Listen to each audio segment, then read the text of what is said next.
Hello दोस्तों, आज का हमारा टॉपिक है बोर्ड एग्जाम के लिए क्लास 12 फिजिक्स का चैप्टर नंबर 1 विद्युत आवेश तथा क्षेत्र। तो दोस्तों, आज के वीडियो में हम इस चैप्टर के मोस्ट इम्पॉर्टेंट टॉपिक को पढ़ेंगे जो हमारे बोर्ड एग्जाम में पूछे जाते हैं। तो दोस्तों, आज का वीडियो हमारा वन शॉट का वीडियो है, यानी आज के वीडियो में हम इस चैप्टर को समाप्त करेंगे।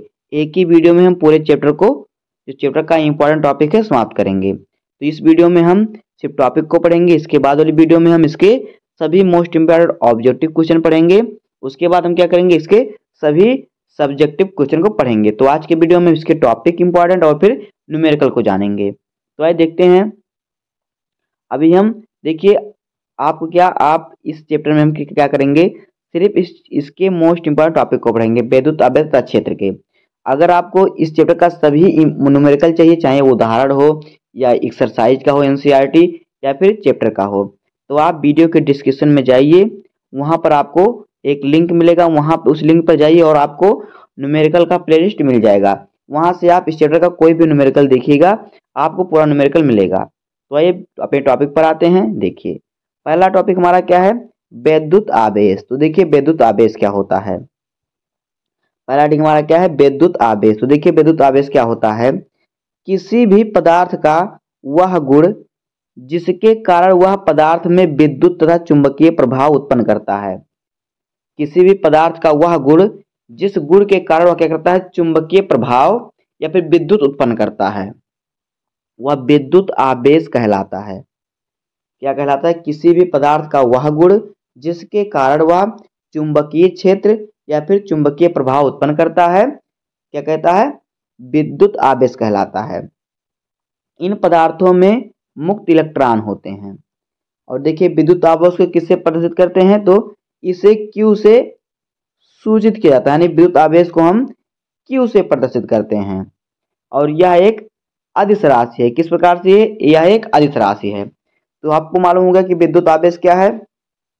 अब आगे देखिए, अगला हेडिंग हमारा क्या है, चालक तथा विद्युत रोधी। तो देखिए, चालक तथा विद्युत रोधी क्या है। देखिए, चालक, देखिए चालक क्या है, प्रकृति में पाए जाने वाले वह पदार्थ जिनमें आवेश का प्रवाह आसानी से हो सकता है, चालक कहलाते हैं।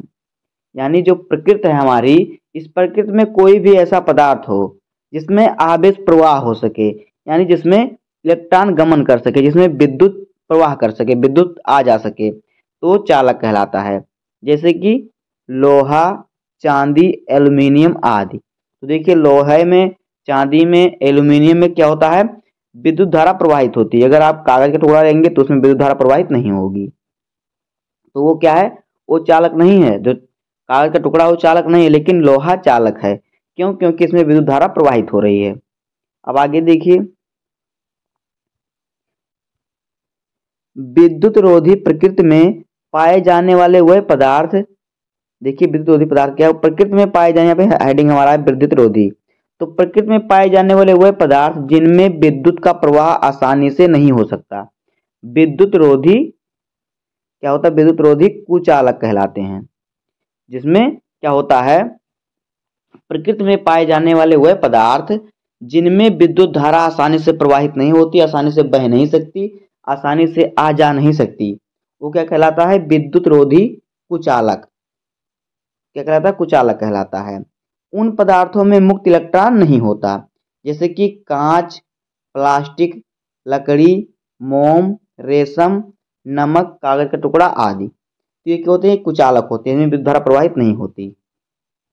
अब आगे देखिए, अगला हेडिंग क्या है। अगला हेडिंग हमारा है प्रेरण द्वारा आवेशन।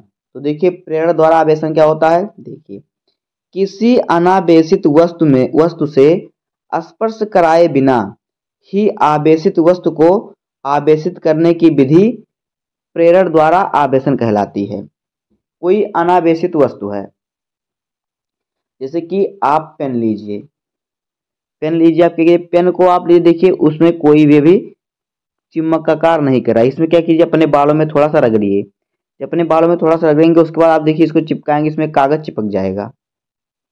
तो किसी, कहने का मतलब कह रहा है कि किसी अनावेशित, जिसमें आवेश उत्पन्न नहीं होता, अनावेशित वस्तु से स्पर्श कराए बिना अनावेशित वस्तु को आवेशित करने की विधि प्रेरण द्वारा आवेशन कहलाती है। यानी उसको किसी से स्पर्श ना कराएं। जैसे हमने कहा पेन को बाल से स्पर्श कराएं, लेकिन तो ये क्या कराता है, ये आवेशन नहीं कहलाएगा। जब आप उसको किसी भी चीज से आवेशन ना कराएं, स्पर्श ना कराएं, उसके बाद उसमें उसे आवेशित करने की विधि जो होती है उसे आवेशन द्वारा आवेशित किया जा सकता है, प्रेरण द्वारा आवेशन। तो देखिए, प्रेरण द्वारा आवेशन विधि में अनावेशित वस्तु पर आवेशित वस्तु का विपरीत आवेश उत्पन्न होता है। जैसे कि उस पर प्लस आवेश है तो उस पर हम क्या करेंगे, माइनस आवेश उपलब्ध करा देंगे, यानी उत्पन्न करा देंगे। अब आगे देखिए अगला हेडिंग क्या है। अगला हेडिंग है विद्युत आवेश के मूल गुण। तो देखिए क्या होते हैं। नंबर 1 है आवेशों की योज्यता। तो देखिए आवेशों की योज्यता क्या होती है। किसी भी पदार्थ का कुल आवेश उसके विभिन्न भागों में उपस्थित सभी आवेशों के बीजगणितीय योग के बराबर होता है। आवेश की इस गुण को आवेश की योजना कहते हैं। यहाँ पे योज्यता रहेगा, योजना नहीं योज्यता। तो क्या कह रहा है कि किसी भी पदार्थ का कुल आवेश उसके विभिन्न भागों में उपस्थित सभी आवेशों के बीजगणितीय योग के बराबर होता है। इसे क्या कहते हैं, इसे आवेश की इस गुण को आवेश की योज्यता कहते हैं। आगे देखिए अगला हेडिंग क्या है हमारा। अगला हेडिंग है विद्युत आवेश संरक्षित है। तो देखिए इसके अनुसार विद्युत आवेश को ना तो उत्पन्न किया जा सकता है और ना ही नष्ट किया जा सकता है। सिर्फ एक स्थान से दूसरे स्थान पर स्थानांतरित किया जा सकता है। जैसे कि किसी आवेशित वस्तु को दूसरे किसी चालक के संपर्क में कराया जा सकता है। इसे ना तो उत्पन्न कर सकते हैं और ना ही नष्ट कर सकते हैं। अब देखिए अगला हेडिंग है। अगला हेडिंग है विद्युत आवेश का क्वांटीकरण। तो देखिए विद्युत आवेश को विभाजित नहीं किया जा सकता।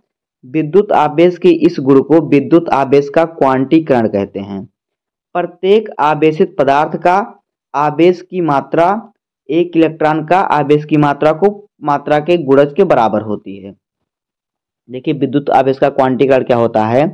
विद्युत आवेश को क्या करते हैं, विभाजित नहीं किया जा सकता। विद्युत आवेश के इस गुण को क्या कहते हैं, आवेश का क्वांटीकरण। और प्रत्येक आवेश पदार्थ के आवेश की मात्रा एक इलेक्ट्रॉन का आवेश की मात्रा के पूर्ण गुणज होती है। अब देखिए अगला हेडिंग क्या है हमारा। अगला हेडिंग है कूलाम का नियम। तो देखिए कूलाम नियम क्या है। देखिए दो स्थित बिंदु आवेशों के बीच लगने वाला आकर्षण तथा प्रतिकर्षण बल दोनों आवेशों की मात्राओं के गुणनफल के अनुक्रमानुपाती होता है। दो बिंदु आवेशों के बीच कोई बिंदु आवेश है, एक क्या प्लस है और एक क्या है माइनस है। तो दो बिंदु आवेशों के बीच, यहाँ पे इसके बीच में लगने वाला आकर्षण तथा प्रतिकर्षण बल जो है दोनों आवेशों के, मान लीजिए ये प्लस क्यू आवेश है और ये माइनस क्यू आवेश है, तो इन दोनों आवेशों के बीच जो लगने वाला प्रतिकर्षण बल मतलब एक दूसरे को दूर दूर हटाए और आकर्षण एक दूसरे को समीप लाए। तो प्रतिकर्षण तथा आकर्षण बल दोनों आवेशों की मात्राओं के गुणनफल के अनुक्रमानुपाती होता है तथा उन आवेशों के बीच की दूरी के वर्ग के व्युत्क्रमानुपाती होता है। वही है कूलाम का नियम कहलाता है। अब आगे देखिए माना कि यदि दो आवेश Q1 तथा Q2 हैं जो एक दूसरे से r दूरी पर स्थित हैं, तब इनके बीच लगने वाला बल क्या होगा। देखिए माना कि दो आवेश हैं, एक क्या है, एक Q1 है और एक Q2 है और इनके बीच r दूरी है, तो इस पर बल क्या लगेगा। कह रहा है कि यहाँ पे देखिए दो बिंदु आवेशों के बीच लगने वाला आकर्षण तथा प्रतिकर्षण बल दोनों आवेशों के मात्राओं के गुणनफल के अनुक्रमानुपाती होता है। इसके जो मात्रा होता है इसके अनुक्रमानुपाती होता है और इसकी क्या होता है, उनके आवेशों के बीच की दूरी के वर्ग के व्युत्क्रमानुपाती होता है। यानी क्या हो जाएगा, यहाँ पे कूलाम का आवेश क्या होता है, देखिए उसका सूत्र हो जाएगा Q1 इंटू Q2 बटे R स्क्वायर, ये हो जाएगा। इसके वर्ग के व्युत्क्रमानुपाती होता है। अब आगे देखिए यहाँ के जो है एक नियतांक होता है, यहाँ पे के भी रहता है, जिसे परावैद्युतांक कहते हैं। इसका मान 9 × 10⁹ होता है। इसका एसआई मात्रक न्यूटन मीटर वर्ग कूलाम वर्ग होता है। Newton metre square coulomb square होता है, कूलाम के जो नियम होता है उसका मात्रक। अब देखिए अगला हेडिंग क्या है, बहुल आवेशों के बीच बल। तो देखिए सुनेरोकेन्स सिद्धांत को बहुल आवेशों के मध्य बल के नाम से भी जाना जाता है। दो बिंदु आवेशों के मध्य पारस्परिक विद्युत बल कूलाम के नियम के द्वारा प्राप्त होता है। आगे देखिए, जब आवेशी का एक समूह किसी आवेश पर बल लगाता है तो अध्यारोपण का सिद्धांत उस आवेश पर लगने वाले बल को प्रदान करता है। अब अगला हेडिंग देखिए, आगे क्या है, अगला हेडिंग है विद्युत क्षेत्र। तो देखिए विद्युत क्षेत्र क्या है, किसी स्थान पर स्थित किसी स्थिर आवेशित कण पर लगता है जो बल, उसे बल जो लगता है उसे क्या कहते हैं, उस स्थान पर विद्युत क्षेत्र कहते हैं। यानी किसी स्थान पर स्थित किसी स्थिर आवेशित कण पर लगने वाला बल जो होता है उस स्थान पर विद्युत क्षेत्र कहलाता है। विद्युत क्षेत्र आवेशित कणों के द्वारा उत्पन्न होता है। जो विद्युत क्षेत्र होता है किसके द्वारा, आवेशित कण के द्वारा उत्पन्न होता है, अथवा समय के साथ परिवर्तित हो रहे चुंबकीय क्षेत्र के कारण विद्युत क्षेत्र एक सदिश राशि है। किसके कारण, परिवर्तित समय के साथ क्या होता है, परिवर्तित होता रहता है, और क्या है, चुंबकीय क्षेत्र का परिवर्तित होता है, इसलिए से क्या कहते हैं, ये एक सदिश राशि है।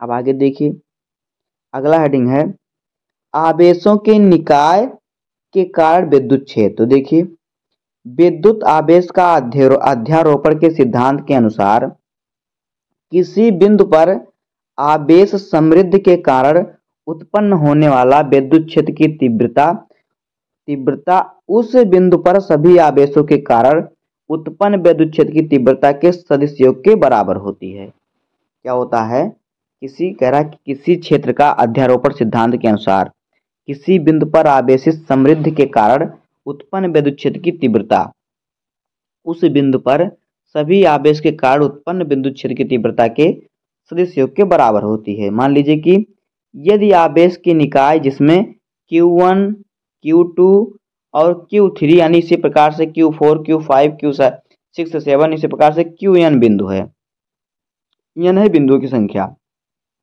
तो इन आवेशों के कारण बिंदु पर उत्पन्न विद्युत क्षेत्र की तीव्रता जो होगी E1, E2, E3, E4, E5 यानी E1 तक होगी, इसी प्रकार से।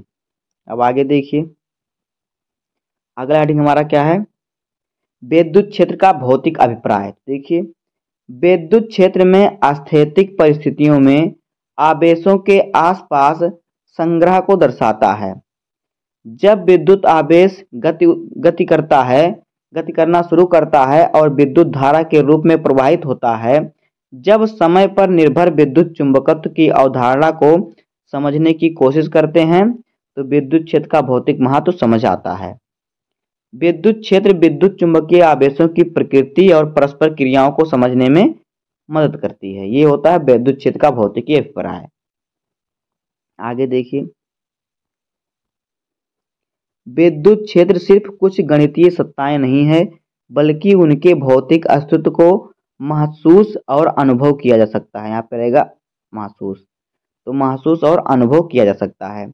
इसलिए विद्युत क्षेत्र कई अन्य परिघटनाओं की ओर ले जाता है जो प्रभावित करती है कि प्रकृति कैसे काम करती है।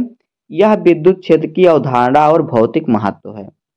अब देखिए अगला हेडिंग क्या है, विद्युत क्षेत्र रेखाएं। तो देखिए जब किसी चुंबक के पास कोई चुंबकीय सुई लाई जाती है तो चुंबकीय सुई घूमकर एक निश्चित दिशा में हो जाती है। यहाँ पे रहेगा सुई, यहाँ पे सी लिखा है, यहाँ पे क्या रहेगा, यहाँ पे रहेगा सुई। तो सुई निश्चित दिशा में घूम जाती है। यदि चुंबक की दिशा की परिवर्तन कर दिशा को क्या करें, परिवर्तन कर दें तो चुंबकीय सुई की दिशा भी परिवर्तित हो जाती है। चुंबकीय सुई एक वक्र पथ पर विचलित होती रहती है। चुंबकीय क्षेत्र की रेखाएं वक्र रेखाओं के रूप में होती हैं। इन वक्र रेखाओं को चुंबकीय क्षेत्र रेखाएं कहते हैं। कहने का मतलब है, जब किसी चुंबक के पास आप क्या कहते हैं, कोई सुई लेके जाते हैं, चुंबकीय सुई, तो क्या होता है, किसी चुंबक के पास आप सुई लेके जब जाएंगे तो चुंबकीय सुई जो होता है घूमकर एक निश्चित दिशा में हो जाएगी। यदि चुंबक की दिशा आप बदलेंगे तो सुई की दिशा भी बदलेगी, और ये जो सुई हो चुंबकीय क्षेत्र की दिशा में क्या होगी, परिवर्तित होती रहती है, और उसकी उसकी दिशा में क्या होगी, परिवर्तन में बदलती रहती है। तो चुंबकीय सुई एक वक्र पथ पर विचलित होती है, और यही जो वक्र रेखाएं होती हैं क्या होती हैं, चुंबकीय क्षेत्र रेखाएं कहलाती हैं। अब आगे देखिए, अगला हेडिंग है विद्युत फ्लक्स। तो देखिए, विद्युत क्षेत्र में रखे किसी पृष्ठ से लंबवत गुजरने वाली विद्युत क्षेत्र रेखाओं की संख्या को विद्युत फ्लक्स कहते हैं। यानी कोई विद्युत क्षेत्र है, इससे गुजरने वाली जितनी रेखाएं होती हैं, इन रेखाओं को क्या करते हैं, विद्युत फ्लक्स कहते हैं। इसके लंबवत गुजरने वाली सभी रेखाओं को विद्युत फ्लक्स कहते हैं। इसे किससे, इसे डी से प्रदर्शित करते हैं। विद्युत फ्लक्स को डी से प्रदर्शित करते हैं। विद्युत फ्लक्स एक अदिश राशि है। विद्युत फ्लक्स का मान धनात्मक, ऋणात्मक व शून्य भी हो सकता है।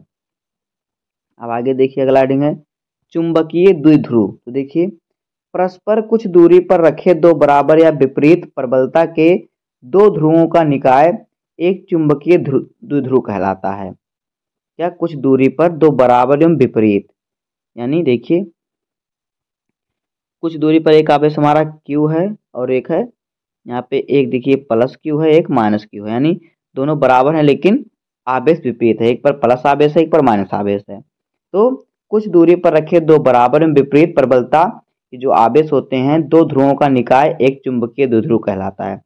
तो इस निकाय को क्या कहते हैं, चुंबकीय द्विध्रुव कहते हैं, बराबर था विपरीत निकाय को।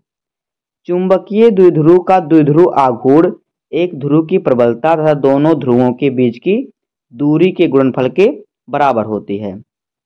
यानी देखिए, हमने कहा यहाँ पे हमारा क्या है, प्लस आवेश है और कुछ दूरी है हमारी, और यहाँ पर क्या है, एक माइनस आवेश है। तो क्या कह रहा है कि, और इनकी बीच की दूरी कितनी है, r है, या फिर 2l मान सकते हैं। यहाँ पे इनके बीच की दूरी 2l है। तो क्या कह रहा है कि एक ध्रुव की प्रबलता, अगर हम किसी का मान निकालना चाहें आवेश का, तो देखिए द्विध्रुव को हम क्या करते हैं, यम से प्रदर्शित करते हैं, चुंबकीय द्विध्रुव को। तो हमारा यम बराबर क्या हो जाएगा, देखिए Q इंटू 2l, यानी दोनों के बीच की दूरी और दोनों में से किसी एक आवेश का गुणनफल के बराबर होता है चुंबकीय द्विध्रुव, यानी यम बराबर 2QL हो जाएगा, ये सूत्र होता है। अब आगे देखिए, अगला हेडिंग है एक समान बाह्य क्षेत्र में द्विध्रुव। तो देखिए, एक समान विद्युत क्षेत्र E में रखे द्विध्रुव आघूर्ण P के अस्थायी द्विध्रुव।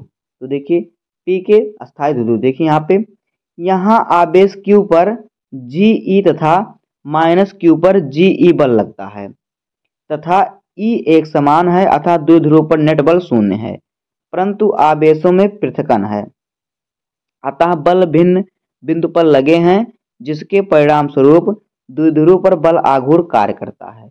जब नेट बल शून्य है तो बल माइनस QE हो जाएगा। आघूर्ण मूल बिंदु पर निर्भर नहीं होता। इसका परिणाम, प्रत्येक बल के परिणाम एक समान विद्युत क्षेत्र तथा बलयुग्म की जो भुजा होती है, भुजा के गुणनफल के बराबर में द्विध्रुव होता है, यानी दो प्रति समांतर बलों के बीच लंबवत दूरी। अब देखिए, अगला हेडिंग है गॉस का नियम। तो देखिए यहाँ पे लिखा है गॉस का नियम। तो देखिए, गॉस का नियम किसी बंद पृष्ठ से गुजरने वाला विद्युत फ्लक्स तथा उसमें उपस्थित कुल आवेश के मध्य संबंध को व्यक्त करता है।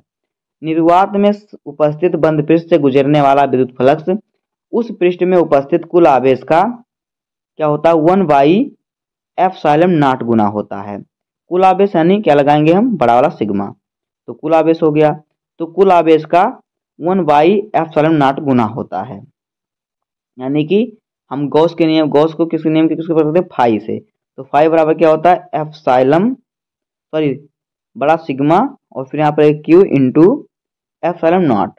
अब आगे देखिए, अगला हेडिंग है गॉस के नियम के अनुप्रयोग। तो देखिए, नंबर 1 क्या है, अनंत लंबाई के एक समान आवेशित सीधे तार के कारण विद्युत क्षेत्र किसी अनंत लंबाई के एक समान रेखीय आवेश घनत्व लैम्ब्डा के तार के निकट r दूरी पर विद्युत क्षेत्र की तीव्रता ज्ञात करनी है। तो इसके लिए तार के चारों ओर एक बेलनाकार गॉसियन पृष्ठ खींचते हैं। इस पृष्ठ पर एक क्षेत्रफल अवयव dE लेते हैं। आगे देखिए दूसरा क्या है, देखिए दूसरा है एक समान आवेशित अनंत समतल चादर के कारण विद्युत क्षेत्र एक अनंत विस्तार की आवेशित समतल चादर पर है जिस पर एक समान पृष्ठीय आवेश घनत्व छोटा सिग्मा है। आवेशित समतल से r दूरी पर एक बिंदु P स्थित है जिस पर विद्युत क्षेत्र की तीव्रता ज्ञात करनी है। तब इसके लिए एक गॉसियन पृष्ठ खींचते हैं जो कि एक बेलनाकार आकृति का होता है इस प्रकार से। तो दोस्तों इस प्रकार से हो जाएगा इस चैप्टर के मोस्ट इंपॉर्टेंट टॉपिक। तो उम्मीद है कि आपको वीडियो पसंद आया होगा। अगर आपको वीडियो पसंद आया हो तो वीडियो को लाइक कर दीजिएगा, चैनल पर नया सब्सक्राइब कीजिए, बेल आइकन को प्रेस कर दीजिए।